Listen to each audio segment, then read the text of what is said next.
চাঁদাবাজদের বিরুদ্ধে কথা বলেন, অসুবিধা নাই, কিন্তু বিএনপিকে দল হিসেবে, তারেক রহমানকে রাজনৈতিক নেতা হিসেবে আক্রমণ করেন না। এতে দেশের উপকার হবে না। বিএনপি মানে চাঁদাবাজ না, বিএনপি মানে জিয়াউর রহমান, বিএনপি মানে খালেদা জিয়া, বিএনপি মানে আমাদের anti Baksal pioneer political platform. সেটা ধ্বংস হইলে বাংলাদেশ বিপদে পড়বে। বিএনপি আসলে নাম আর কিছুদিন পর আর খুঁজে পাওয়া যাবে না। বিএনপির আর অস্তিত্ব কিছুদিন পর আর খুঁজে পাওয়া যাবে। 12% মানুষ বিএনপিকে ভোট দিবে বলিছে, 10.4% মানুষ জামাতে ইসলামীকে ভোট দিবে বলিছে, মানে 10.5% মানুষ। 7.3% মানুষ আওয়ামী লীগকে ভোট দিবে বলিছে, এবং 2.8% মানুষ, মানে প্রায় 3%-এর মতো মানুষ এনসিপিকে ভোট দিবে। তবে কাকে ভোট দিবে এ বিষয়ে এখনো সিদ্ধান্ত নেয়নি 48%-এর বেশি মানুষ। অন্যদিকে জরিপে কাকে ভোট দিতে চায় তা বলতে রাজি হয়নি 14.4%। দেখুন, বাংলাদেশের মধ্যে সবচেয়ে বড় হাতিয়ার হলো সোশ্যাল মিডিয়া। সবচেয়ে বড় হাতিয়ার। এই হাতিয়ার ব্যবহার করে আপনি যে কিছু করতে পারবেন।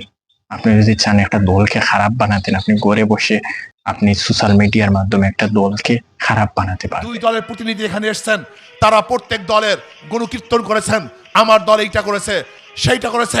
বিশ্বাস করি অবশ্যই আপনার দল এইটা করেছে সেইটা করেছে, কিন্তু আপনার দল কি পরিমাণে চুরি করছে সেই বক্তব্য আপনারা দিতে ব্যর্থ হয়েছেন। আপনাদের দল কিভাবে ধর্ষণ করেছে সেই সংখ্যা পেশ করতে। দর্শক সবাই কেমন আছেন? আশা করি আপনারা সবাই অনেক অনেক ভালো রয়েছেন। দর্শক, বিএনপি আসলে নাম আর কিছুদিন পর আর খুঁজে পাওয়া যাবে না। বিএনপির আর অস্তিত্ব কিছুদিন পর আর খুঁজে পাওয়া যাবে না। আমি কেন এই কথাটা বললাম, এই কথাটা আপনারা 100% আমাদের শত্রু না, বিএনপি আমাদের বন্ধু সহযোদ্ধা। তার উপরে অভিমান হইতে পারে, কিন্তু ঘৃণা করা চলে না। রাজনৈতিক বিভ্রান্তি থাকতেই পারে, কিন্তু বিভেদ ডেকে আনা যাবে না। বিএনপি এই জাতির স্বতন্ত্র চেতনার এক অবিচ্ছেদ্য অধ্যায়। তারেক রহমান ভুল করতে পারেন, কিন্তু বিএনপিকে পুঙ্খানুপুঙ্খভাবে বাতিল করা মানে এদেশের গণতান্ত্রিক ধারাকে দুর্বল করা, এদেশের ফ্যাসিবাদ বিরোধী, ভারতীয় আগ্রাসন বিরোধী। এখন যেই অবস্থা শুরু করেছে বিএনপির দলের লোকেরা, যেই অবস্থাটা আসলে শুরু করেছে, আর কিছুদিন গেলে হয়তো তাদের আর নাম নিশানা এই বাংলাদেশের মাটিতে আর থাকবে না। সত্যিকার অর্থে দেশপ্রেমিকদের এই দেশ পরিচালনার দায়িত্বে না আনা যায়, তাহলে বাংলাদেশ নামের যে রাষ্ট্রটা, যেটা আমরা 1971 সালে যুদ্ধ করে মুক্তিযুদ্ধের মধ্য দিয়ে শহীদ প্রেসিডেন্ট জিয়াউর রহমানের ঘোষণার মধ্য দিয়ে আমরা স্বাধীন করেছিলাম, সেই রাষ্ট্র আর রাষ্ট্র থাকবে না বন্ধুগণ। কেন থাকবে না? তারা যেই দলের লোক, তাদের দলের লোকেরা এমন ভাবে চাঁদাবাজি শুরু করেছে, এমন ভাবে দুর্নীতি শুরু করেছে। বিএনপির একটা ইন্টারেস্টিং দাবি ছিল, সেটা কি জানেন? সেটা হচ্ছে আওয়ামী লীগ আছে বিএনপির মধ্যেই নাকি মুক্তিযোদ্ধা বেশি, জিয়াউর রহমান স্বাধীনতার ঘোষক, তাই না? তখন আপনার মনে পড়বে যে স্বাধীনতার বয়ান আপনাকে আওয়ামী লীগ খাওয়াইতেছে, তার আর একটা ভার্সন বিএনপি। হাসিনার সঙ্গে বিএনপির বিরোধ আসলে কি নিয়ে? তাদের পার্থক্য কেবল মুক্তিযুদ্ধের মালিকানা নিয়ে। যে বয়ানে হাসিনা 100% নিয়ন্ত্রণ দাবি করতেছে, বিএনপি সেখানে অংশীদার হইতে চায়। দুর্নীতির কারণে যে সোশ্যাল মিডিয়াতে যেগুলো প্রকাশ হচ্ছে, যেগুলো তাদের আসলে বিপদের অনেকগুলা কারণ। আগামী কিছু দিন পর তাদের বিপদের কারণ হয়ে দাঁড়াবে। বিএনপির প্রতিজ্ঞা দেশের মানুষের কাছে, আসুন আমাকে ভোট দিতে হবে এমন কোনো কথা নেই। আপনার ভোট আপনিই দিবেন, যাকে ইচ্ছা আপনিই দিবেন, কিন্তু আমার হাতকে আপনি শক্তিশালী করুন, আমাকে সহযোগিতা করুন, যাতে আমি আপনার ভোটের অধিকার প্রতিষ্ঠা করতে পারি।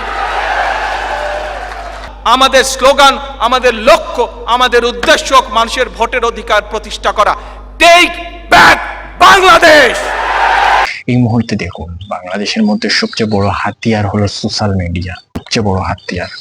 এই হাতিয়ার ব্যবহার করে আপনি যে কিছু করতে পারবেন। আপনি যদি চান একটা দলকে খারাপ বানাতেন, আপনি ঘরে বসে আপনি সোশ্যাল মিডিয়ার মাধ্যমে একটা দলকে খারাপ বানাতে পারবেন, ইউটিউবের মাধ্যমে, ফেসবুকের মাধ্যমে। কিন্তু বিএনপিকে মানুষ সোশ্যাল মিডিয়াতে অনেক ট্রোল করে, মানুষ অনেক মজা করে বিএনপিকে নিয়ে। কেন করবে না? বিএনপির লোকেরা ঘরে ঘরে চাঁদাবাজি করে, ঘরে ঘরে দুর্নীতি করে, ঘরে ঘরে অপকর্ম করে বেড়াচ্ছে।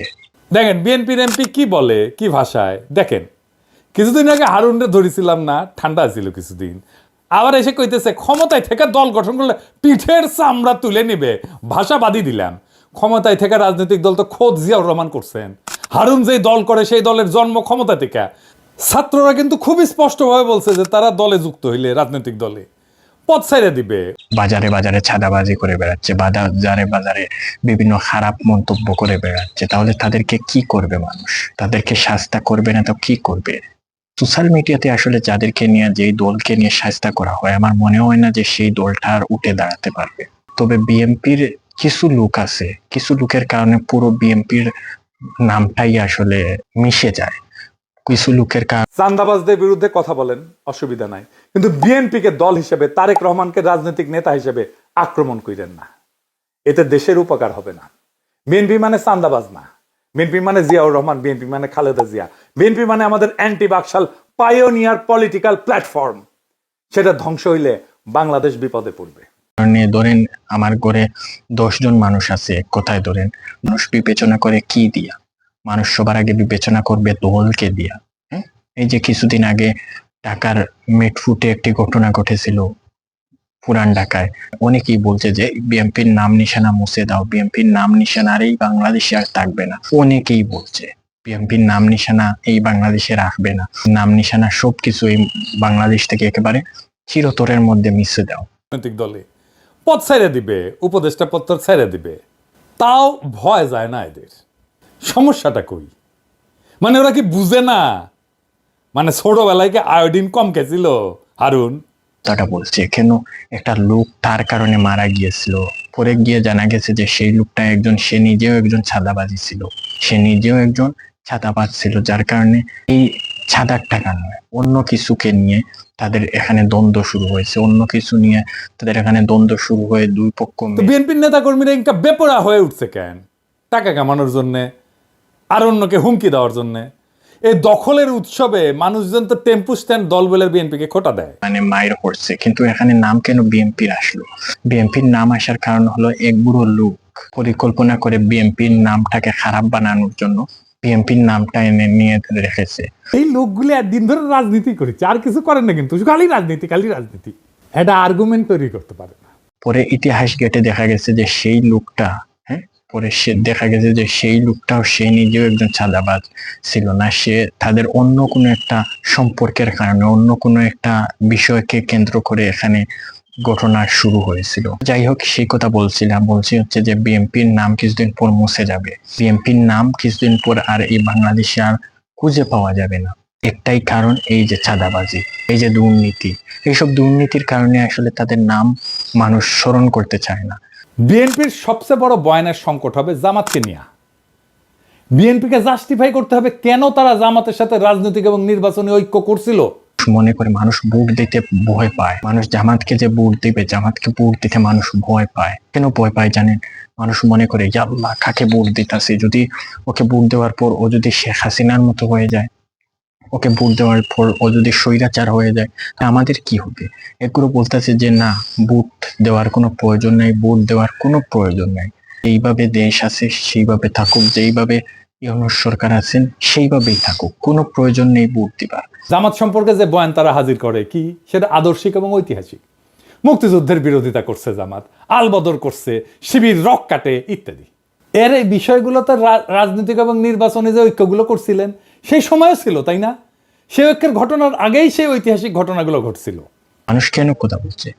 মানুষ কথা বলার একটাই কারণ হচ্ছে যে মানুষ পূর্বে দেখেছে শেখ হাসিনা দেশের অনেক সম্পদ লুট করেছে, অনেক ক্ষতি করেছে। তো এই ক্ষতির আসলে মানুষ পোষাবে কি দিয়া? যার কারণে তারা রাগ করেই বলতেছে যে ইউনূস আছে, ইউনূস থাকুক, ইউনূস অনেক ভালো, ইউনূস যদি চলে যায় তাহলে তারা এই দেশ থেকে চলে যাবে। তো যাই হোক, এই বিষয়গুলো না বলি তো, বিএনপির সেই রাজনৈতিক অবস্থানকে বাতিল করতে হলে তো বিএনপিকে খালেদা জিয়ার প্রজ্ঞার কৌশলকে অস্বীকার করতে হবে, আর বিএনপিকে ডিপার্চার করতে হবে খালেদা জিয়ার উত্তরাধিকার থেকে। আপনাকে যদি খালেদা জিয়ার উত্তরাধিকার নিতে হয়, জামাতকে আপনি ডিজোন করতে পারবেন না। বিষয়টা হচ্ছে যে তারা তাদের যে কেন্দ্রটা, হ্যাঁ, তারা তাদের যে কেন্দ্রর ইস্যুটা, এটা আসলে মানে পাচ্ছে না খুঁজে। এটা তারা না পাওয়ার কারণ হলো যে তারা আসলে সঠিক দিক জানে না যে আমরা এই মুহূর্তে কোন ভোট দিলে, কাকে ভোট দিলে আমাদের ভালো হবে। বিএনপির মির্জা ফখরুল আছে, হ্যাঁ, আরো বিভিন্ন বড় বড় তারেক জিয়া আছে, খালেদা জিয়া আছে, এরা সব হলো বড় বড় নেতা। ধরলাম ওনারা ভালো মানুষ, কিন্তু উনাদের যেই চেলা চামচা রয়েছে, চেলা চামচাদের ধরলাম এরা খারাপ লোক। তো খারাপের কারণে কিন্তু ভালো লোকের সম্মান যায়। এরাই এই স্টাডিটা করছিল। সেখানে 16.30% মানুষ বিএনপিকে ভোট দিতে চাইছিল। এইটা শেয়ার গতবার আর এইবারটা একটু পাশাপাশি দেখেন, তাহলে বুঝবে যে কেমন কমিছে। 11.30% মানুষ জামাতকে ভোট দিতে চাইছিল এবং 2% মানুষ এনসিপিকে ভোট দিতে চাইছিল। তার মানে জরিপ অনুযায়ী 8 মাস পরে বিএনপি এবং জামাতের ভোট কমিছে, এনসিপির কি সামান্য কিছু বাড়িছে। তবে 62% মানুষ এই রাজনৈতিক দলগুলোকে ভোট দেবে না, তাই না? কারণ তারা হয় বলতে রাজি হয়নি, অথবা তারা এখনো সিদ্ধান্ত নেয়নি। এরা এই 1 বছরে তাদের উপর থেকে আগের সমর্থন হারা সরাই ফেলছে, আরো ফেলবে। খারাপ মানুষের কারণে একটা ভালো মানুষের সম্মান যেতে পারে। আপনার বাবা ভালো মানুষ, আপনি খারাপ মানুষ, হ্যাঁ, আপনার বাবার কারণে আপনার বাবার সম্মান যাবে কেন? আপনার বাবা তো কোনো দোষ করে নাই, আপনার বাবা তো কোনো অন্যায় করে নাই, তাহলে সম্মান যাবে কেন? সম্মান যাবে এই জন্য আপনার কারণে আপনার বাবার বদনাম। ঠিক একই দশা হয়েছে বিএনপির ক্ষেত্রে।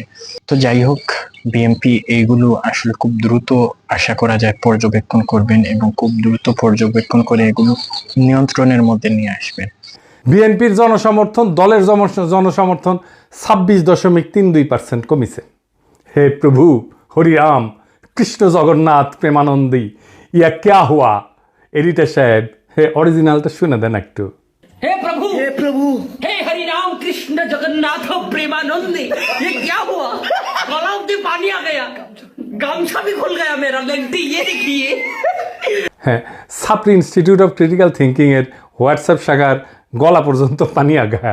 বিএনপিকে জিততে পারবে, তারা মনে করতেছে পারবে, কারণ আওয়ামী লীগের এই 7.3% ভোট তারা নিবে। তো এখন কিন্তু মানুষ আর বিএনপিকে ভোট দিতে চায় না। মিজানুর রহমান আজহারি যশোরের একটা মাহফিলে বলেছিলেন যে একদল খেয়ে গেছে আর একদল খাওয়ার জন্য রেডি হয়ে গেছে। সেখানে বিএনপির এক নেতা উনি আসলে খুব বেশি রিয়েক্ট করেছেন, যে উনি বলছেন যে উনি নাকি উনাকে বলে ফেলছেন। আসলে উনি কাকে উদ্দেশ্য করে বলছেন এই বিষয়টা তো আসলে জানা নাই। হ্যাঁ, উনি কাকে উদ্দেশ্য করে বলছেন উনিই ভালো জানেন।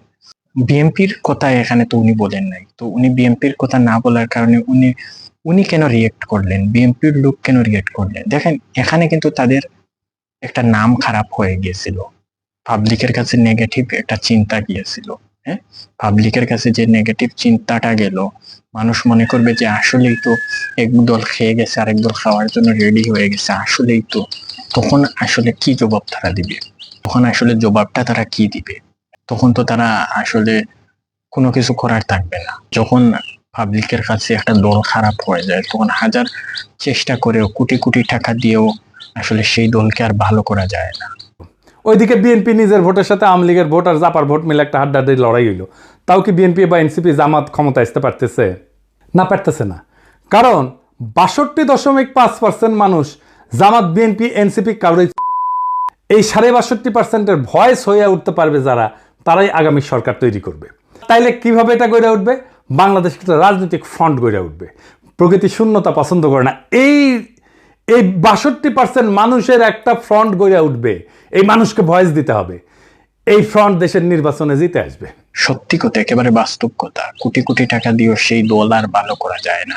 তেমনি ভাবে মির্জা ফখরুল, মির্জা আব্বাস এবং বিভিন্ন রাজনৈতিক দলের বিশিষ্ট বর্গরা রয়েছেন। তো উনারা আসলে কি চান উনারা নিজেও জানেন না। উনারা চান যে বাংলাদেশের ক্ষমতায় আসবেন, এদিকে হাত পাকা চায়, হাত পাকা ক্ষমতায় আসবে, এদিকে জামাত চায়, জামাত ক্ষমতায় আসবে, এদিকে বিএনপির লোকেরা চায়, তারা ক্ষমতায় আসবে, এদিকে আওয়ামী লীগ চায়, আওয়ামী লীগরাও ক্ষমতায় আসবে। তো কাকে মানুষ ভোট দিবে বিশ্বাস করে?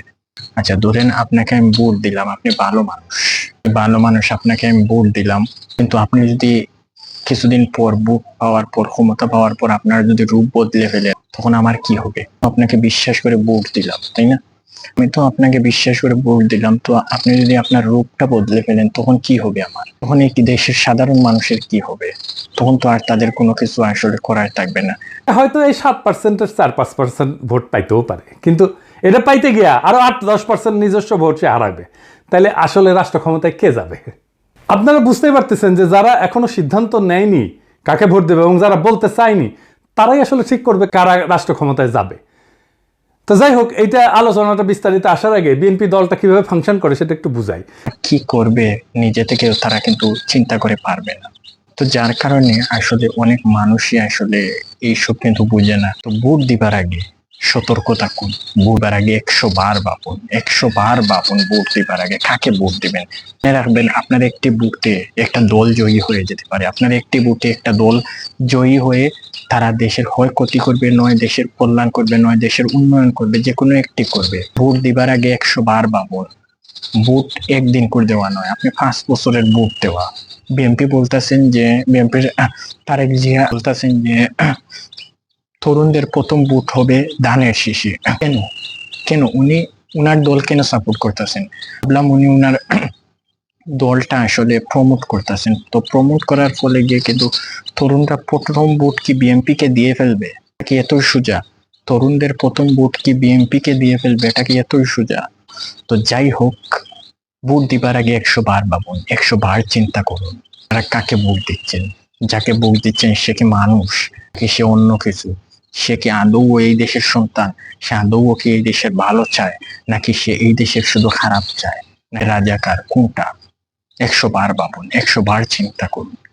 ভোট আপনার অধিকার, আপনি যাকে ইচ্ছা তাকে দিবেন। তো আপনাকে যদি জোর করে, আপনি সোজা 999 কল দিবেন, না হয় পুলিশকে ইনফর্ম করবেন। কেউ যদি আপনাকে এই দলে ভোট দেওয়ার জন্য জোর করে। ভোট হলো একটা অধিকার, ভোট হলো একটা মতামত প্রকাশের জায়গা। এখানে কোনো রাজনৈতিক ব্যক্তিবর্গের কাজ চলবে না। আপনি যে তাকেই দিতে হবে, আপনি ওকে ভোট দিতেই হবে এমন কোনো বিষয় না। তাকে ভোট না দিলেও হবে। আপনার যাকে এক কথায় বলতে গেলে, আপনার যাকে ইচ্ছা তাকে ভোট দিবেন, যাকে ইচ্ছা তাকে ভোট দিতে পারবেন। এটা হলো যে গণতন্ত্রকে অধিকার আপনার। তো যাই হোক, বলছিলাম যে এই সব কথা আসলে যদি ভালো লেগে থাকে তাহলে অবশ্যই আপনারা প্রয়োগ করবেন। তো আজকের মতন এখানেই বিদায় নিচ্ছি। যদি আপনি আমার চ্যানেলে নতুন হয়ে থাকেন তাহলে লাইক, কমেন্ট, শেয়ার এবং সাবস্ক্রাইব করবেন। যদি ফেসবুক পেজে থাকেন তাহলে অবশ্যই ফলো করবেন। এবং আজকের মতন এখানেই বিদায় নিচ্ছি। দেখা হবে পরবর্তী একটি ভিডিওতে। আল্লাহ হাফেজ।